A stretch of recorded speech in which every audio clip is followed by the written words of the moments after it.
Buenas, ¿cómo están? Bueno, lo que vamos a ver es el cálculo de potencia y de corrección de factor de potencia en un circuito alterno.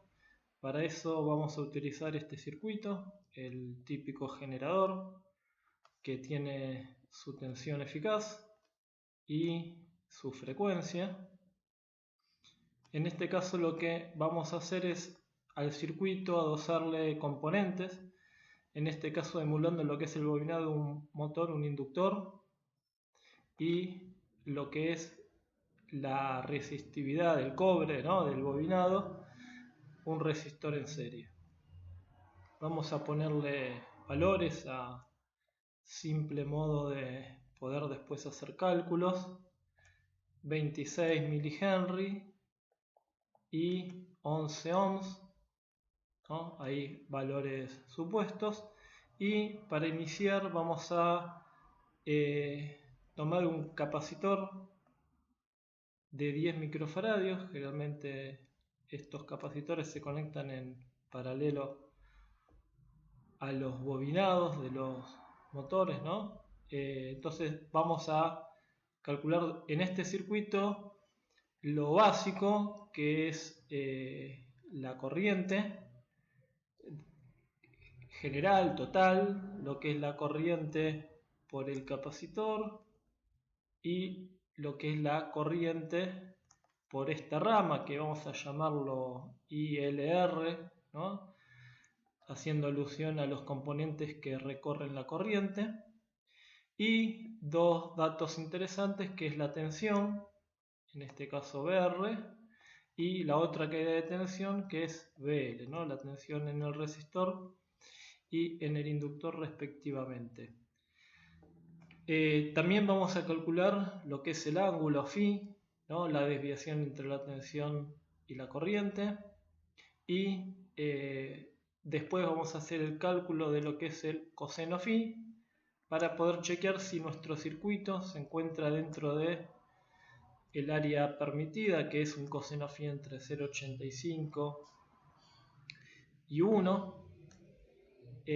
A ver si tenemos que hacer alguna corrección con respecto a lo que es la parte capacitiva y poder compensar, ¿no?, ese ángulo en el caso que no entre dentro de este margen, y de esta forma evitar que el consumo pague la multa esta que cobra las empresas proveedoras de electricidad cuando la potencia reactiva es lo suficientemente grande para ameritar una multa.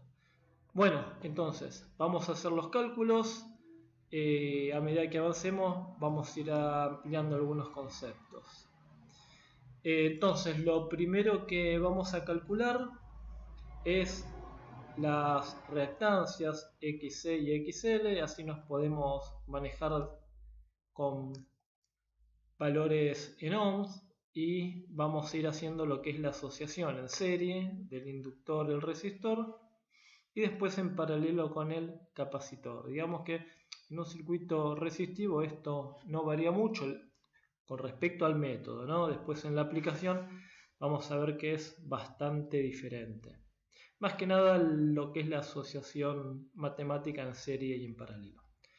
Bueno, para calcular entonces la XC, la reactancia capacitiva, vamos a usar la fórmula que estamos acostumbrados, donde involucramos la frecuencia y el valor del capacitor junto a lo que es el número pi por 2, y la inversa de este primer cálculo nos va a dar en ohms el valor de XC. Para XL vamos a utilizar la fórmula que se emplea para calcularla, que es 2 por pi por F por L, y también vamos a obtener lo que es la reactancia inductiva en ohms.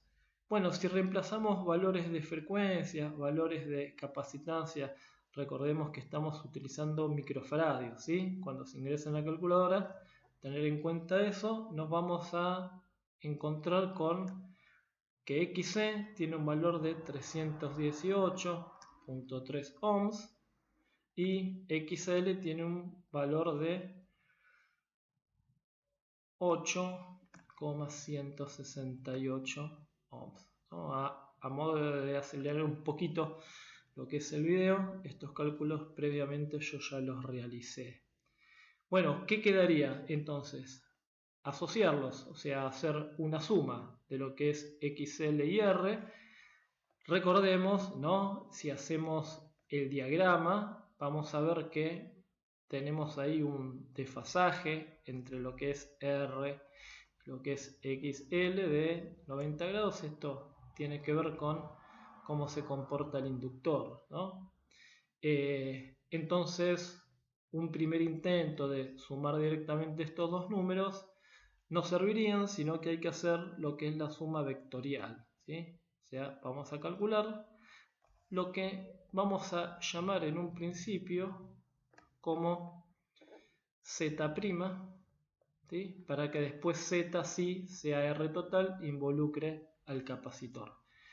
Entonces esta vendría a ser nuestra Z' que estamos calculando. No es más que hacer la suma vectorial de XL al cuadrado más R al cuadrado y hacer la raíz cuadrada de todo eso, y vamos a obtener el valor de lo que es esta Z', ¿no? Ahí tenemos la raíz cuadrada de XL al cuadrado más el valor de R al cuadrado.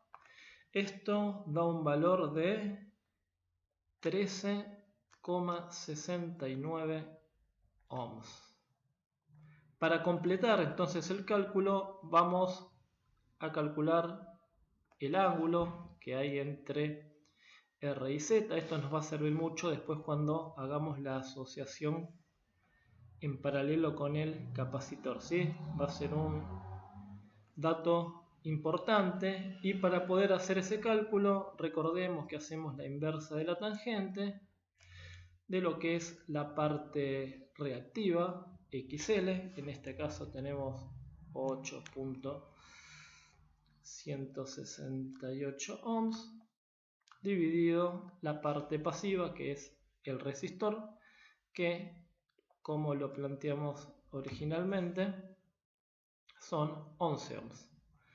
Bueno, este cálculo nos da que el ángulo entre R y XL son 36,6 grados, ¿sí? Entonces el valor completo de lo que sería Z' es el módulo más el ángulo que acabamos de calcular.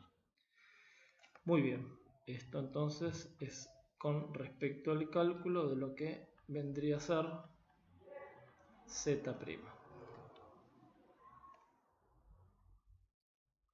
Bien, bueno, a continuación vamos a asociar lo que es esta Z' que involucra al inductor y al resistor con el capacitor, y recordemos que la forma de asociar en paralelo, ¿no? Yo tenía que la resistencia paralelo es igual a la inversa de la suma de lo que vendría a ser XC más la resistencia que está planteando la asociación LC. Entonces vamos a ponerlo como lo nombramos, que era Z', ¿sí? La asociación que hicimos hace unos minutos. Bueno, entonces no lo voy a llamar resistencia paralelo, era simplemente para que se haga una asociación entre lo que se vio antes, en donde sí se llamaba resistencia paralelo, resistencia total. Recordemos que ahora, como estamos asociando elementos pasivos y reactivos, se llama Z, ¿sí? Es la impedancia. ¿Qué es lo que voy a marcar con este cuadro? O sea, la resistencia que vería el generador, ¿sí? Eso sí es Z, ya el cuadro involucra a los dos. Bien, para poder hacer entonces este cálculo, vamos a hacerlo por partes. Primero vamos a calcular 1 sobre z, después vamos a calcular 1 sobre xc y después finalmente traemos esos valores a la fórmula y vamos a terminar de obtener lo que es z. Entonces, vamos a hacer que 1 sobre z' va a ser igual a 1 sobre. Y acá viene otro cálculo extra, que es que para poder hacer la inversa de lo que es una impedancia, lo tengo que hacer en forma, o mejor dicho, tengo que anotar lo que es el valor de z' en forma binómica, ¿sí? Recordemos que esta forma de expresar los resultados es polar, donde yo tengo un ángulo y tengo un módulo, pero hay otra forma de expresar el mismo resultado, que es la forma binómica. ¿Cómo obtengo la forma binómica de un número polar? Bueno, muy sencillo. A ver, vamos a poner el número en polar primero con su respectivo ángulo y después vamos a graficarlo para que se entienda. Esto sería con un ángulo de 36,6 grados, un módulo de 13,69 ohms.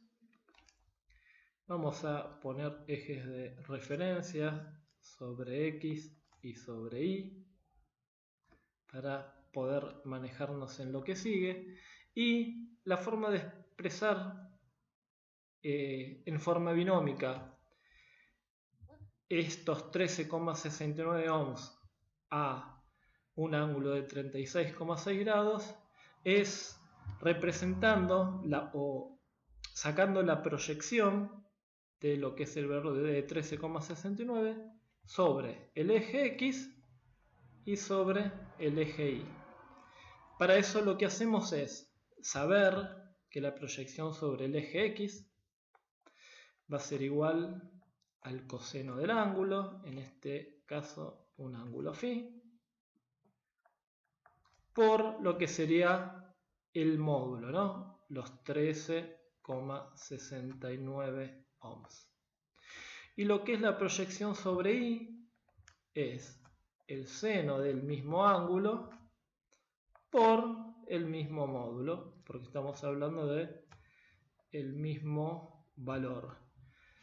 Bueno, los cálculos nos dan que sobre el eje X yo voy a obtener un valor de, ya se los digo, esto lo hice antes,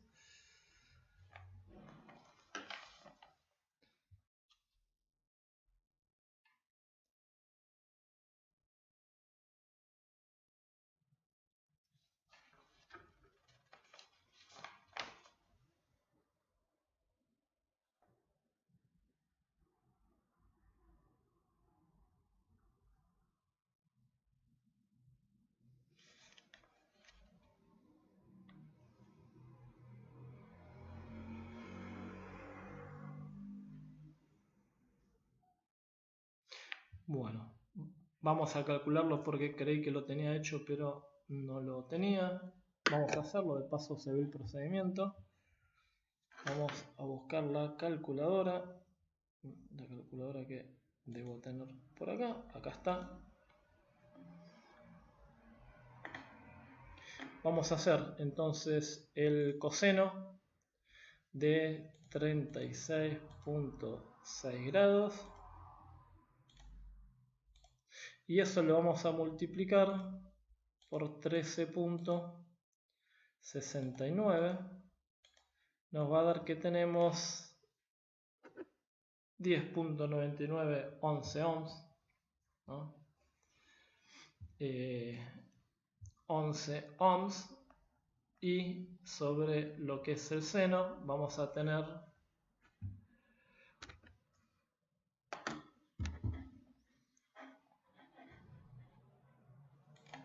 el seno de 36.6 grados por lo que es el mismo módulo.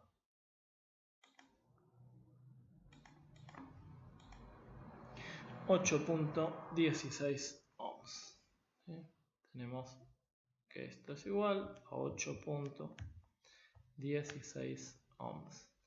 Fíjense que coincidentemente dio obviamente los valores de lo que es XL y lo que es R. Es simplemente para que lo vean proyectado, como que yo sobre el eje X tengo un valor, ¿no?, en el segmento que estoy marcando de 11 ohms, y sobre el eje Y tengo un valor de 8.16 ohms. ¿Sí? La suma de los dos nos dio lo que es la representación polar de Z'. Entonces tenemos que en forma binómica Z' es igual a 11 ohms, ángulo positivo, más J, 8.16 ohms. ¿Sí? Esa es la forma de representar en forma binómica esta impedancia que tenemos en forma polar.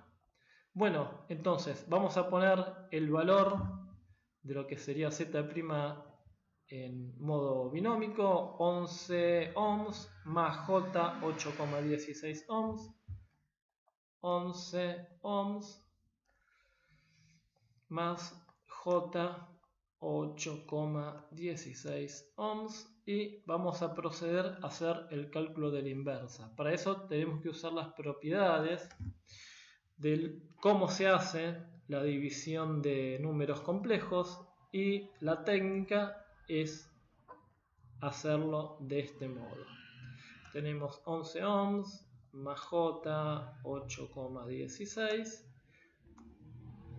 Esto lo vamos a multiplicar por la parte real, o sea, lo que es sobre el eje X,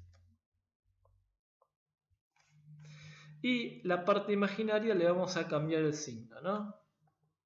Imaginario. Por eso se llaman números complejos, ¿sí? Porque tienen parte real y parte imaginaria. Bueno, vamos a poner entonces menos J, 8.16 ohms, y la técnica para dividir números complejos nos dice que tenemos que multiplicar y dividir por la parte real y la parte imaginaria cambiado de signo. Vamos a hacer esta cuentita. Termina siendo que 11 ohms por 11 ohms se van a hacer con una simple multiplicación, que más J por menos J nos va a dar menos J al cuadrado. Eso matemáticamente se puede traducir como un 1, que está multiplicando a 8.16 ohms, ¿no? Entonces nos va a quedar directamente la parte imaginaria como 8.16 ohms al cuadrado. Por lo tanto, el divisor que vamos a utilizar, este divisor común que vamos a utilizar, va a ser igual a la suma de los cuadrados de la parte real más la parte imaginaria.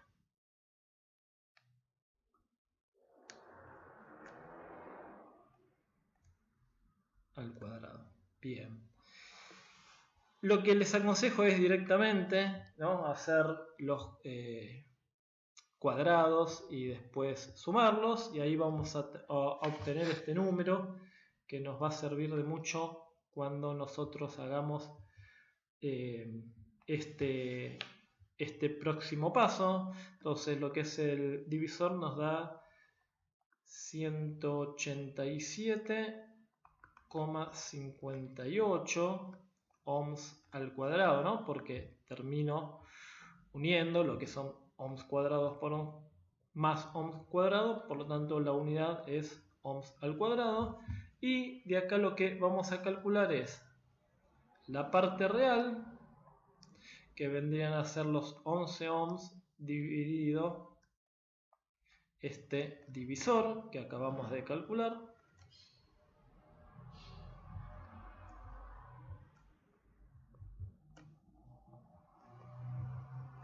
Y la parte imaginaria, que son los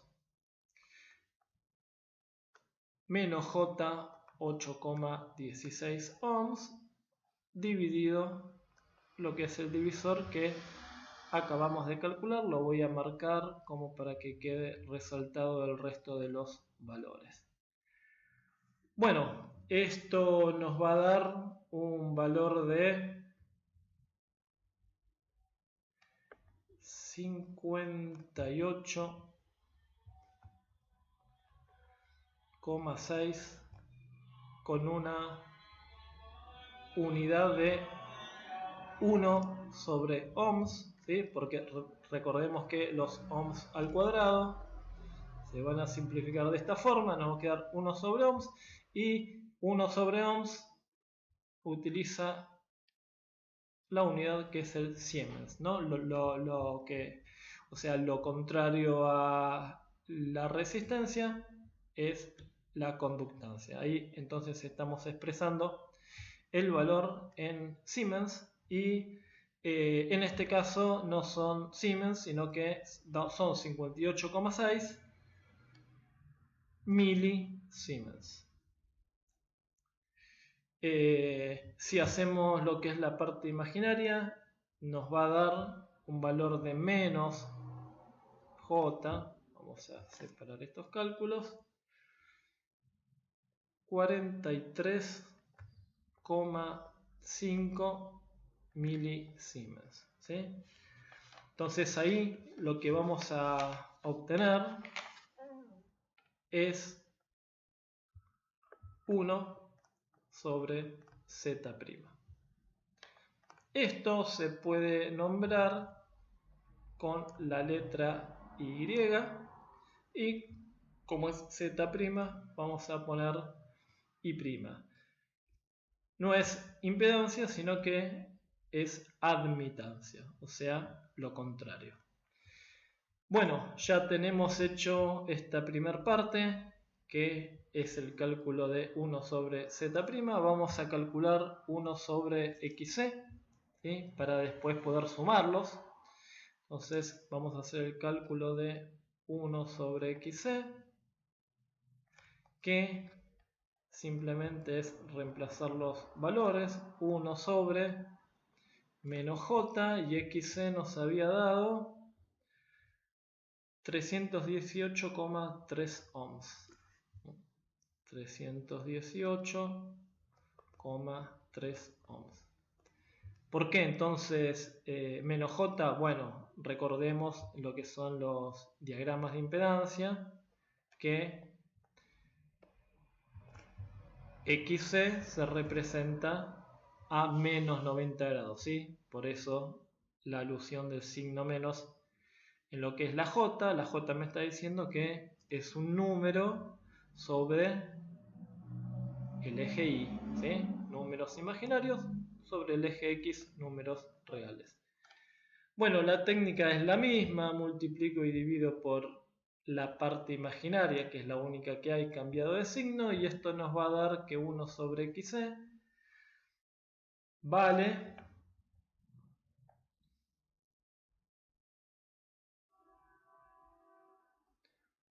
J 3,14 milisiemens.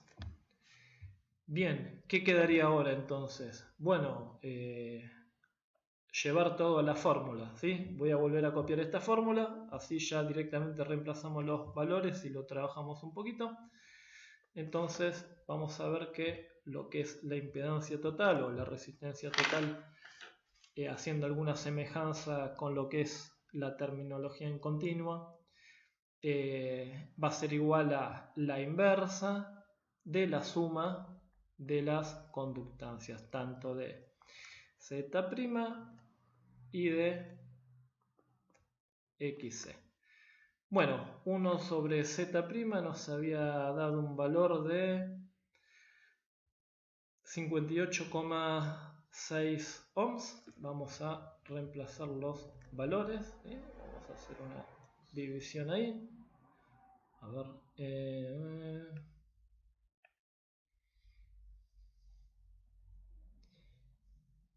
Bueno, vamos a reemplazar entonces los 58,6 milisiemens menos J 43,5 milisiemens, y a esto le vamos a sumar, a ver si me queda poquito ya, vamos a sumarle lo que vendría a ser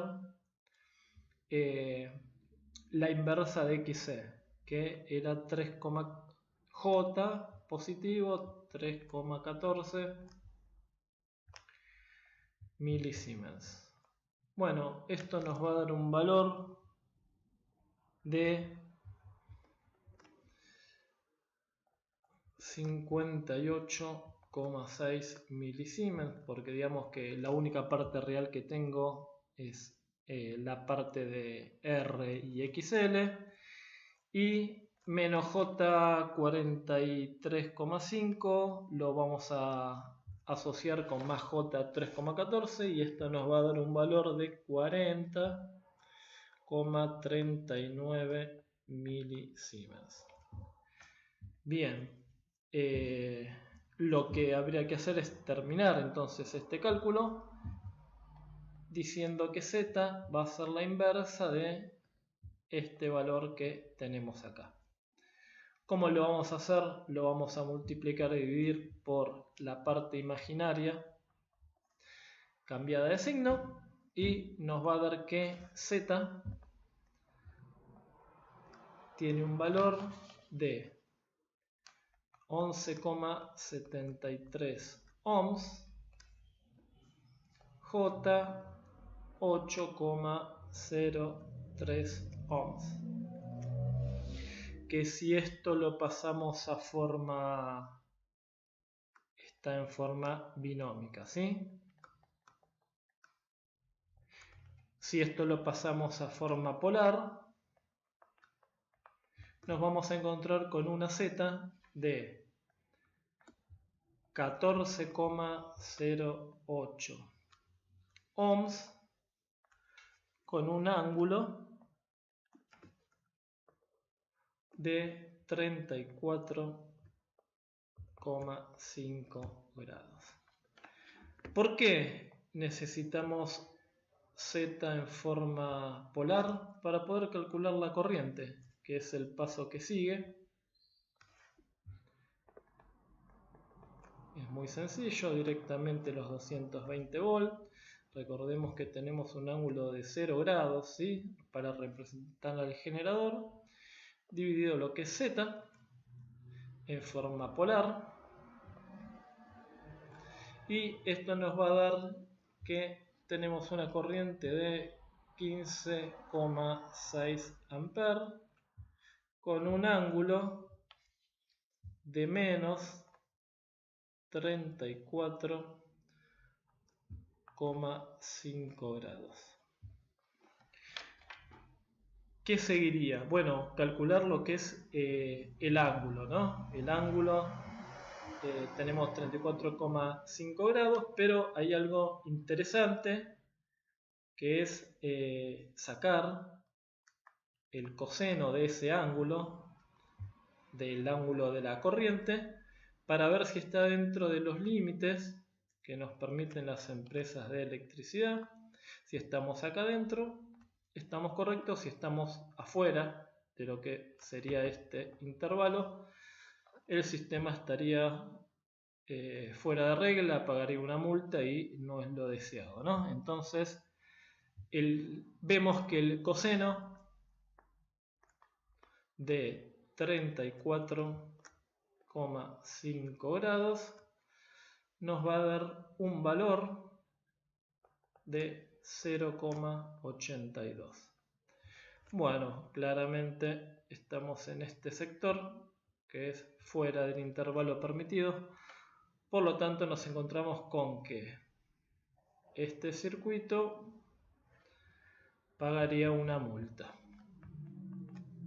Y vamos a ver en los videos que sigue cómo lo solucionamos. Para eso vamos a tener que calcular lo que es el triángulo de potencias y después sí el valor de un capacitor para agregar en paralelo, y de esta forma cambiar lo que es el ángulo de la corriente y poder entrar ahí adentro. Bueno, nos vemos en el video próximo atendiendo a estos problemas que se nos fueron presentando. Hasta luego.